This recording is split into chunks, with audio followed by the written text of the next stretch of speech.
We are incredibly fortunate to have with us here today two individuals who are experts in this arena and who, over the last several years, have immersed themselves in doing everything they possibly can to change on a national level and on state level the way that we punish kids in this country. James Stold, to my left, is the Advocacy Director and Chief Strategy Officer for the Campaign for the Fair Sentencing of Youth.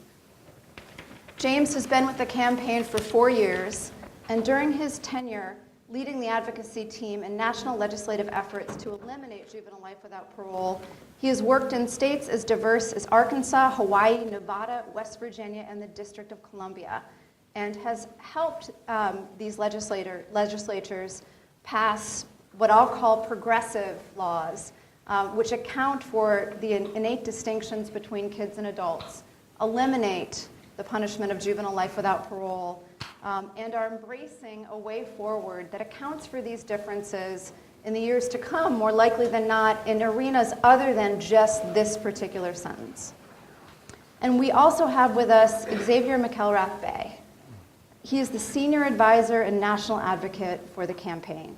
And he has worked with James, I think, at almost every stage to help end juvenile life without parole in states across this country. And Xavier also brings another perspective to this conversation. And I can't be more grateful that he's willing to share with us the experience he had and the perspective that he brings that I think most of us in this room can't even imagine. Xavier, at the age of 13, was sentenced to 25 years in prison for a gang-related homicide.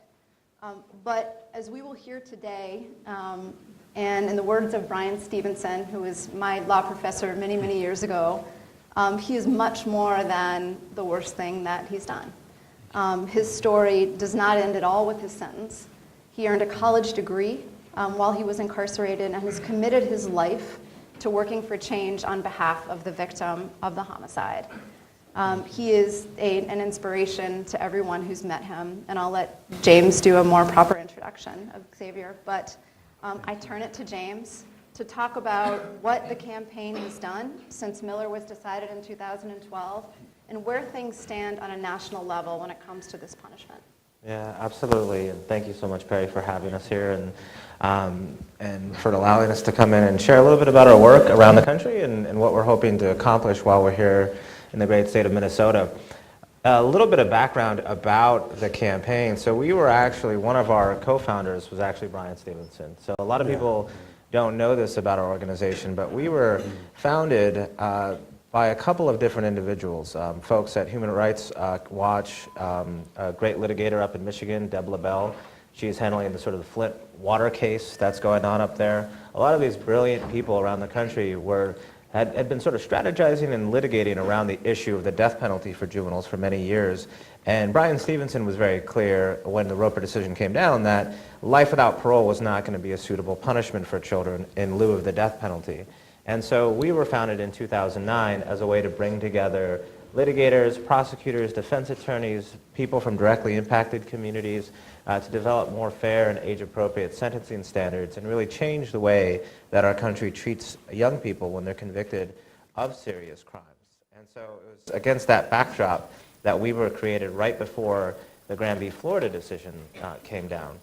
And I actually came on staff right after the Miller v. Alabama decision was decided. And it was a kind of a tricky time in the movement because what was happening was that we were seeing some states doing good things, like we had like Wyoming and Texas who passed laws banning life without parole sentences for children, but then we had a vast majority of other states that were keeping and retaining life without parole as a sentencing option. And there's a lot of different reasons for that. Oftentimes when there's this constitutional issue that comes up, there's usually only one voice in the legislature that's being heard, and usually it's the voice of prosecutors. And not all prosecutors are bad, but usually they're looking at it through the lens of what do we have to do to minimally comply with the U.S. Constitution. They're not looking at it as we are from a big picture standpoint is how should we be treating our young people, not what is constitutionally mandated by the Supreme Court. And so when I came on board, there was only really 5 or 6 states that had passed any sort of laws that had prevented children from getting these very extreme punishments. And that's not to speak anything about these other de facto life sentences where kids are receiving sentences of 40, 50, 60, 70, 80, 200-year sentences where they're not eligible for parole either. And so I sort of had this task of like, well, we need to actually start creating good policies that we can point to and say this is how children, a better way that we can treat our children. And so, and that really kind of kicked off and started in West Virginia of all places. Sort of the prevailing theory that we had, it was sort of twofold. One was that more so than political ideology, states are really governed by regional dynamics and regional culture. And so if you can get political buy-in for a particular policy idea, that can take hold regardless of the political party that's in power if you work with both sides of the aisle. And that's really been one of the chief components of our success and strategy is that we work with both Democrats and Republicans across the country. You could be the most conservative person or the most liberal person in your legislature, and as long as you're willing to work across the aisle and you typically tend to be in the majority party, we're going to work with you and try to get something passed. And so people are always shocked when I always talk about West Virginia because it was the first state we really went into. And a lot of people think about West Virginia as a backward thinking state. Yet when you look around the country, they have the best law in the country and really one of the best laws, I think even when you look at Europe in terms of how you hold young people accountable when they're convicted of serious crimes. And what they do in West Virginia is they have a ban on life without parole sentences for children. They require that mitigating factors of youth have to be considered at the time of sentencing. So they've sort of codified the Miller factors, but beyond just when a kid is facing a life without parole sentence. So any time a child is transferred into the adult court, they have to consider these factors to determine what is the most age-appropriate sentence to impose, given everything that we know about children and their diminished culpability relative to adult defendants. And then on the back end, making sure that no matter what offense a child commits, that child has to get parole eligibility after they've served no more than 15 years. And the parole board there is mandated to consider mitigating factors, including increased growth and maturity since the child has entered the prison system, and what their family life was like, as Perry was mentioning earlier, along with a whole host of other factors. And so we're really sort of looking at who the person has grown into and who they've become after they've served a significant amount of time in prison. And 15 years, sort of the lowest term that we've gotten, but it's also a pretty significant amount of time when you think about it, because if you're a 15-year-old kid and you get a 15-year sentence, that's double the amount of time that you've been alive. And so that's really a life sentence for a child. And I think that's another important thing to think about when we're thinking about these very draconian and long sentences that are imposed upon children. If you're a 40-year-old man or a 50-year-old man and you get a life without parole sentence, it is a much more severe punishment for a child than it is for the adult, because they're going to spend a significantly more amount of time in prison than the adult will. And you're going to also miss out on a lot of the important fundamental and foundational experiences of life, things like going to school, getting your first job, having a relationship, particularly for our girls and even for our boys, being able to have a family, right? And so those are really important things that we take into consideration when we're crafting these policies, is that when we want these children to come out of prison, we want them to be able to partake in all those things that make our lives meaningful, including being able to have a family. And so West Virginia was really the first bill of its kind to pass in the United States, and still remains to this day the single best juvenile sentencing reform measure that's ever been passed in the United States. And, and nothing like it had ever been done before. And so, so that really began to shift the ground underneath of us, the fact that we could go into a pretty conservative state like West Virginia and get something so progressive passed there without really sort of any sort of background of any other states having done anything similar. That same year, we got to go out to Hawaii and work on a similar bill, and began to sort of pick apart states based on the different regions that we were in. Basically, the theory being, the more opportunities that we get to be in states, the more opportunities we're going to get to work in different regions, and then begin to create a groundswell of support across the country. And so based on that, ever since the West Virginia and Hawaii laws passed, we've seen a number of states begin to enact similar reforms. So the following year, we saw Nevada pass legislation banning life without parole sentences for kids. And the year after that, Utah passed legislation. Then all of a sudden, you got the situation where Nevada and Utah have banned life without parole sentences, yet these progressive bastions like California and Oregon and Washington haven't, right? And then, California has to step back and say, well, what the hell are we doing if we're behind Utah on this issue, right? And I oftentimes tell people, the moment, this is truly a bipartisan issue, and this is an issue that people really should rally behind, when you get Texas and Arkansas on the same page as Massachusetts and Connecticut. You've really sort of spanned the ideological and geographic gulf there. And there really is no reason for any state to have a life without parole sentence available for children once you've reached that tipping point. And Xavier and I actually worked quite a bit. Arkansas was a little bit more of an uphill battle. But one I think that was unique and special for a couple of different reasons. One, it had the 6th highest population of juvenile lifers in the country. They had over 110 people serving, the vast majority of the youth who were youth of color. And it's also a southern state. It was the first state in the Deep South to pass this sort of legislation. And they did that in the same year that they removed celebrating Robert E. Lee Day on the same day as Martin Luther King Day, right? So we talk about racial justice and sort of all of these things that means, right? And that's a pretty profound message that Arkansas, I think, sent, which is not only are we going to change the way that we're treating our children who commit these serious crimes, we're also going to recognize their humanity and their potential for change. And we're also going to recognize the inherent racial injustice in some of this and the history of slavery and segregation and racism that plays a part in our understanding of the super predator theory, right? The super predator theory came about, and I guess I keep getting older, and I guess people get younger. But at that time, right? And Xavier's a little bit older than I am, but he was I think sort of swept up in that craze a little bit before the super predator. But I was a kid growing up in the '90s, and so that was very much part of the main conversation and sort of how people were treating children and thinking about children. And some children, right? And it can't be ignored that a lot of those children were children of color. So all throughout our work, we believe in this notion of racial justice, and that's a huge component of what we do. And we try to get people to focus on the fact that there is this direct line that we can draw between slavery, Jim Crow, segregation, continued racism in this country, super predator theory.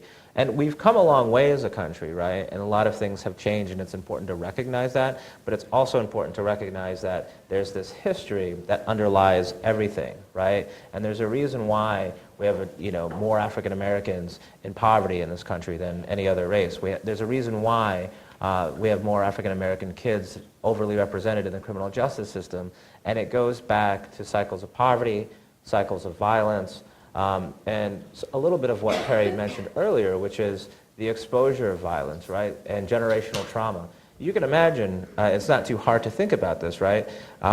If you've just escaped slavery and you were somebody who was beaten relentlessly over and over and over again, what that does to the way that you think, what that does to the way that trauma is passed on to your children and your children's children, right? It's this concept of generational trauma. That some people call it the generational curse. But that's really important for people to understand when we're talking about these issues and these cycles of poverty and violence and why it's so hard to escape.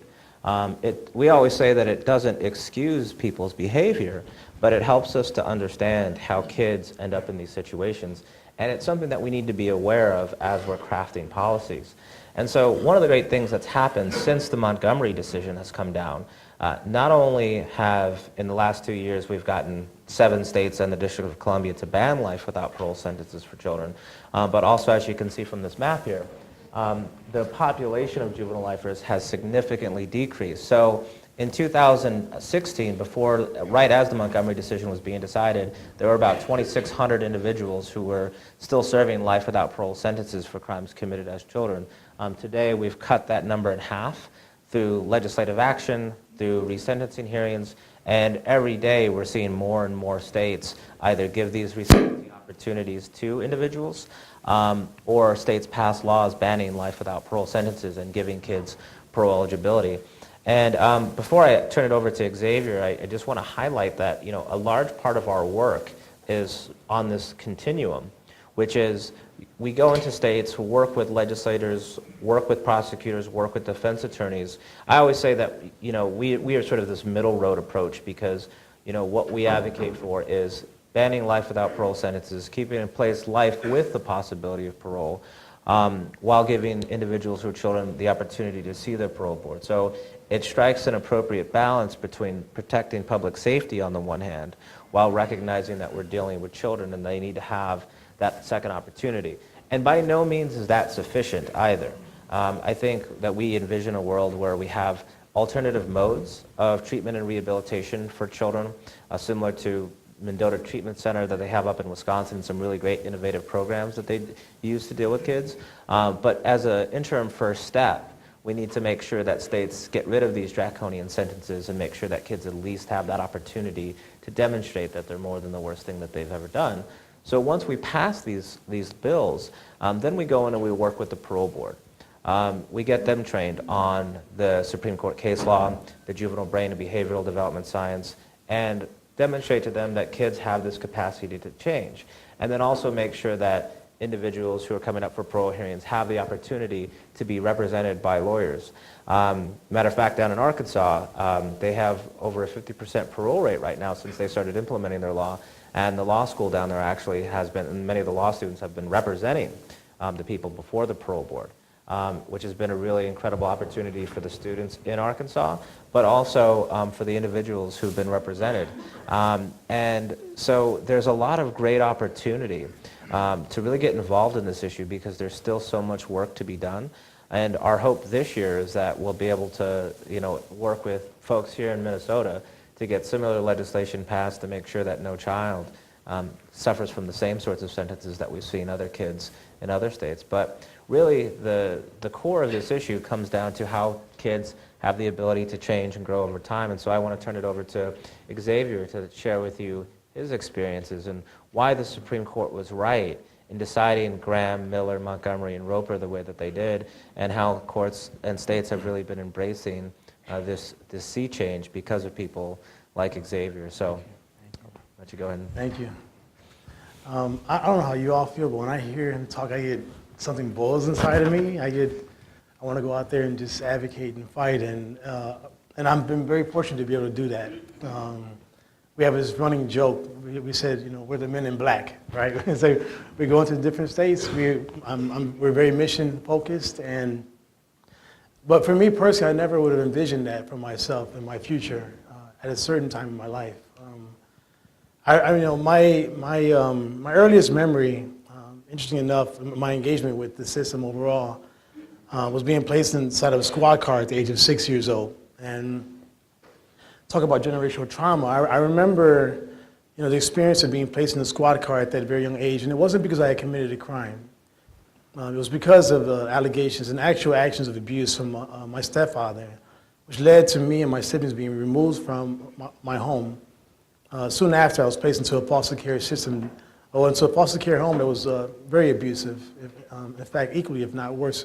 And I do remember how very much at that very tender young age that all I really wanted was to have a sense of peace, and all I ever really wanted at that age was to have an opportunity to play, to live a normal childhood. Never was really afforded much of that, to be quite honest with you. And a lot of that was exacerbated soon enough upon release from the foster care system when I went back home to my mother. And I remember, my mother contending with mental illness. Not sure if any of you all have any loved ones who are contending with schizophrenia or depression, but it can be very taxing upon the home life. But as for a child, I didn't understand what that was. I didn't understand what was going on.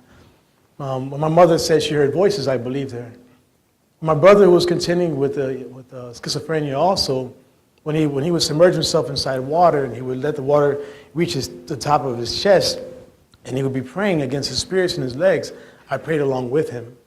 I didn't know what mental illness was.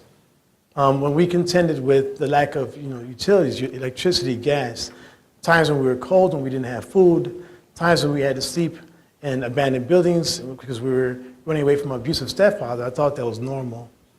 But by the time I was 11 years old, as soon as I learned my way around the block, I found myself associating with kids in the streets. I found myself associating with gang members on the south side of Chicago where I grew up. At that very same age of 11, while playing with a gun, my best friend had shot me in my face.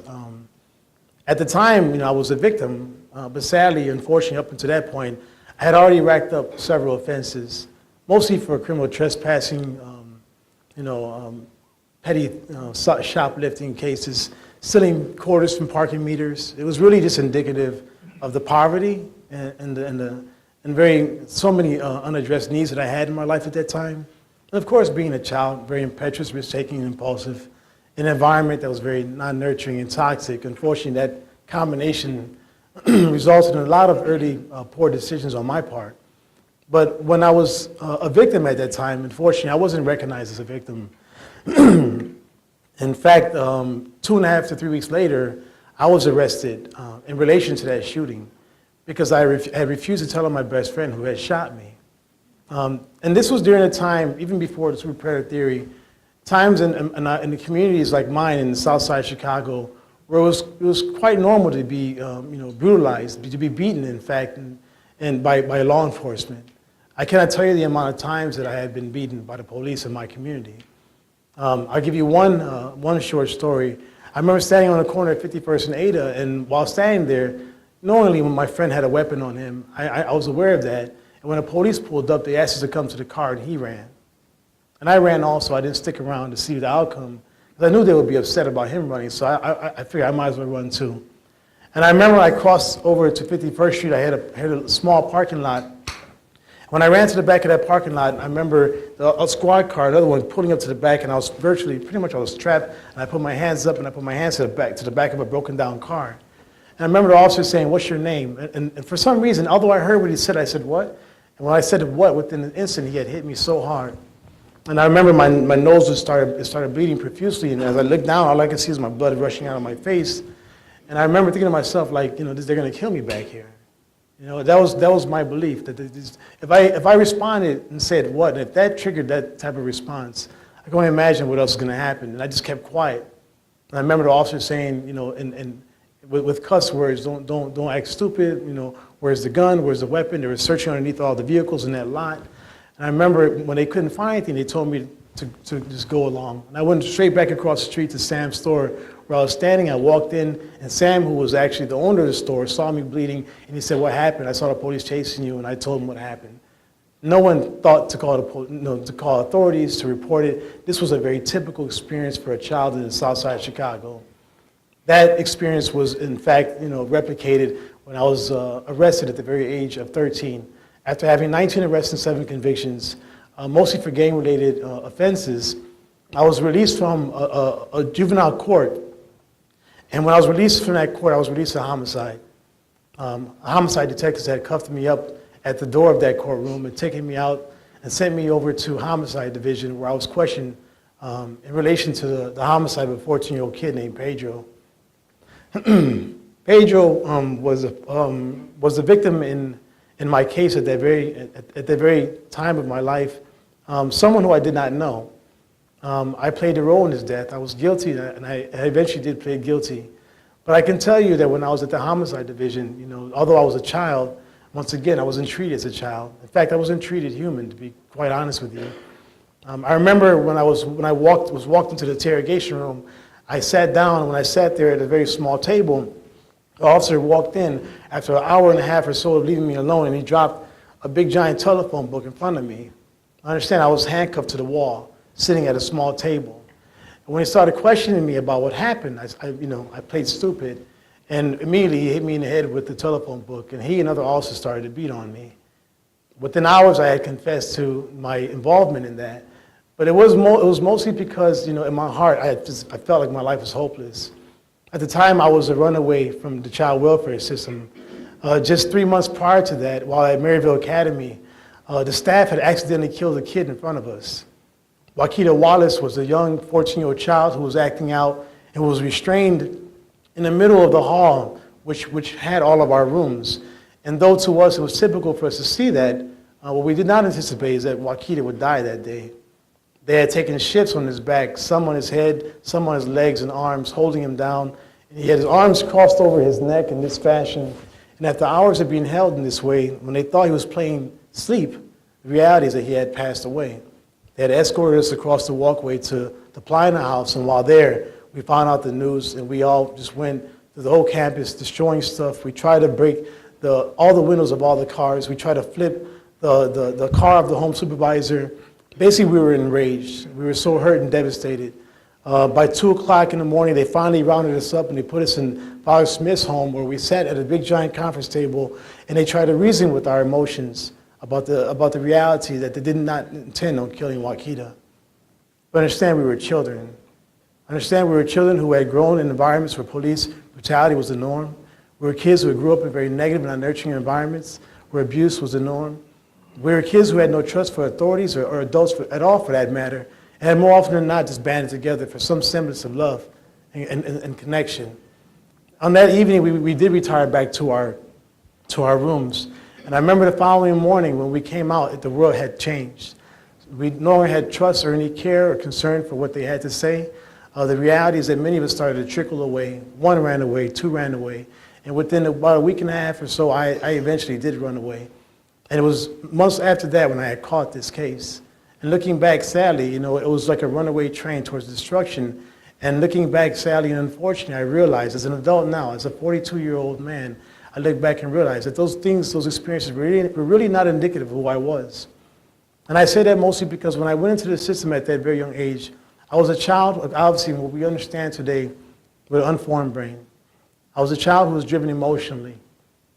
I was a child who we understand, like every other child, was driven by a limbic system, the amygdala, which is driven for the rewards. In fact, very simply, emotional rewards. I can tell you, I would have done anything, I would have done anything to retain the love and respect of my gang. If that would have meant harming someone else, I would have done it.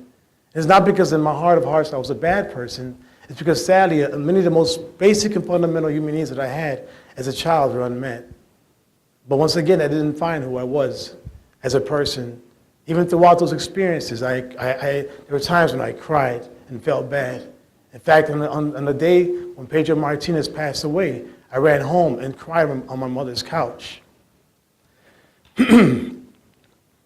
I share all that to say that the reality is that many kids who go into the system are not, they're there for reasons, of course, that are serious, but they're not kids that should ever be deemed as throwaways. I was a kid who was once told in a courtroom that, Xavier, you are incorrigible. In fact, I didn't understand what that word meant. And when I went back to my unit, I kept asking this question to myself, and it didn't dawn on me until I read it inside of a dictionary, that it meant that I was someone who was not going to change, that I was obstinate, I was stuck in my ways.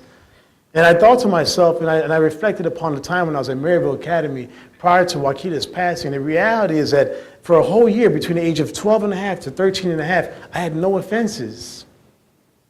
It's because I did believe in that particular campus. I was going to River Trails Junior High, and I was doing good. I was number 2 in the mile run. I was doing a high jump. I was doing a shot put before I even knew what it was.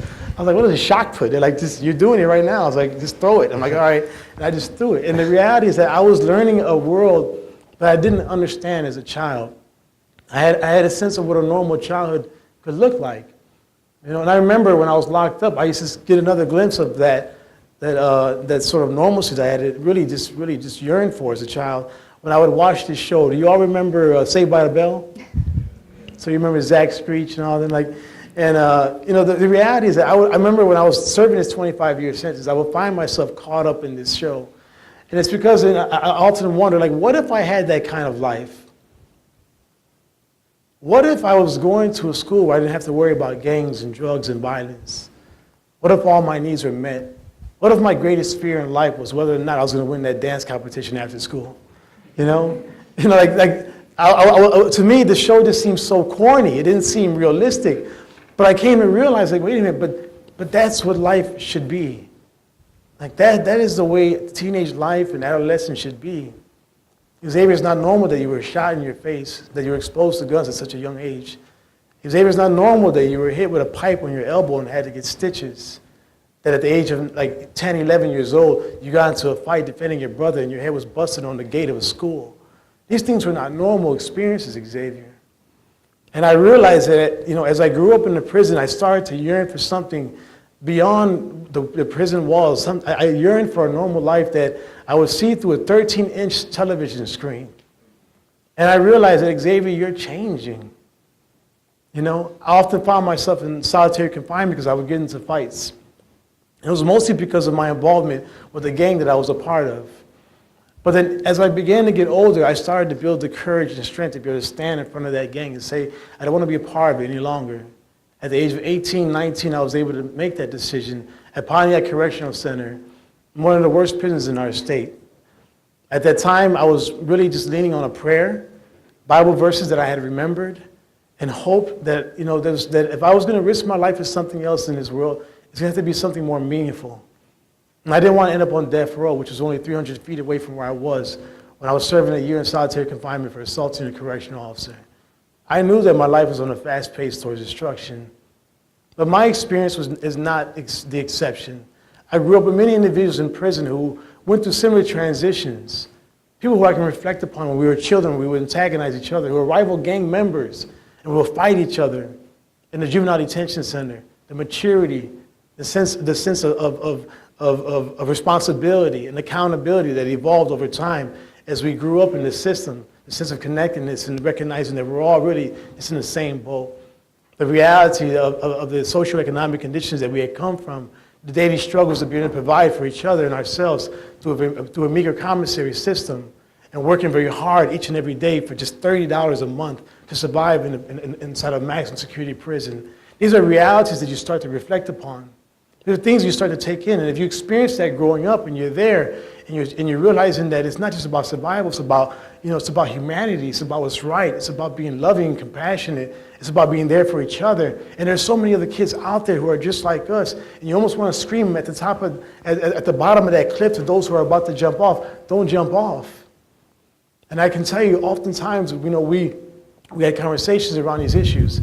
People see what you see on these documentaries of like Lockup, or on, you see the riots, you see the guys in solitary confinement throwing feces at each other, and you see the restraints and the Orange Crush, or these military fashion interventions that happen when guys are disruptive. But the reality is that the vast majority of people who are in prison are the most intelligent, the most brilliant, the most compassionate and caring people you would ever know. And you would never know that if you watched that through the media. But I can tell you that my own personal experiences, it was many of them who helped pave the way for me to be able to have a second chance. In fact, the very same gang that I stood in front of and told that I didn't want to be a part of it any longer were the same ones who had enrolled me into my very first college courses and made sure that I would stay true to my word. Today I am out. I'm obviously free. I've been out for 15 years. During the time of my incarceration, I ended up earning an Associate of Arts, an Associate's in General Education. I got a bachelor's degree in social science, had a 4.0 GPA, and was inducted into the Franklin Honor Society for Outstanding Scholarship. At that very young age of coming out, unlike many folks who are coming out today after serving or coming from under life sentences, I was fortunate to get out at 26, at a time that was right for the occasion for me to be able to recreate my life, pursue a career, start a family, and live anew. And I've done that, and I believe mostly due to the opportunities that were provided to me, not because I'm an exceptional person, but because the reality I've been given exceptional opportunities. People have been willing to dig deep into themselves to give me a chance, to give me an opportunity. And today I'm happy to say I'm like the Robin to the Batman, and really just proud to be a part of this national effort. And I'm not the exception to the rule, also in the sense of folks who come out. I've been very fortunate to be a part of a national network, which was founded in 2014 at our CFSY national convening. And while there, I remember having heard from many individuals who had a care to bring about reform. 2 years after Miller, obviously, legislative reform was underway. At the time, I was working for Northwestern University as a clinical research interviewer. And through the course of that work, after having interviewed over 800 formerly incarcerated individuals, I came to find that they were much like me. Many of them had recreated their lives. They came out, had not returned to prison. But I thought to myself, why aren't these stories being told? We often think about recidivism. We often talk about the 50 to 60% or so who return, but we never talk about those who never return. And so I found my purpose in that question. But I was able to join the campaign in 2014. Today I'm a senior advisor and national advocate, but when I first came on, I was working more specifically and laser focused on building this national network called ICANN. And ICANN is the Incarcerated Children's Advocacy Network. So if you're on social media, find us on Facebook, like, join. It'll be a great way to keep up with the work. And but our focus as a national network of formerly incarcerated youth, and I would first say that the criteria is either you have to have been either convicted of a homicide-related offense and or sentenced to life without parole when you were a child, and most importantly, are someone who's willing to partner with our work and be able to go out, advocate, and bring about reform for kids who deserve the same. The majority of folks who are in the system today, sadly and unfortunately, do not have the voices that you would think would be ideal to help shed light upon their realities. And so we fashion our criteria to be very specifically oriented to be able to mirror those who we're advocating for. And so what we often hear, well, you're the exception, Xavier, or Eddie, you're the exception, or Eric, you're the exception. Well, we're saying, wait a minute, we're just like them. We were also convicted. We were also once sentenced to these sentences. We're not a threat to society. We're here to advocate. We're here to help make a difference. We contribute to our communities. Many of them run nonprofits, have their own companies. Some are, very much involved in working with youth, helping create juvenile justice initiatives locally. Some travel the country. Some have partnered with us, stood in front of judiciary committees across the country and help pave the way. But most importantly, what we all have in common is that we have a desire to be able to help change the narrative of kids in the justice system, to help scale back these sentences, to redefine what it means to be a child in America, and most importantly, ensure opportunities, endless opportunities for kids who deserve it. So, thank you.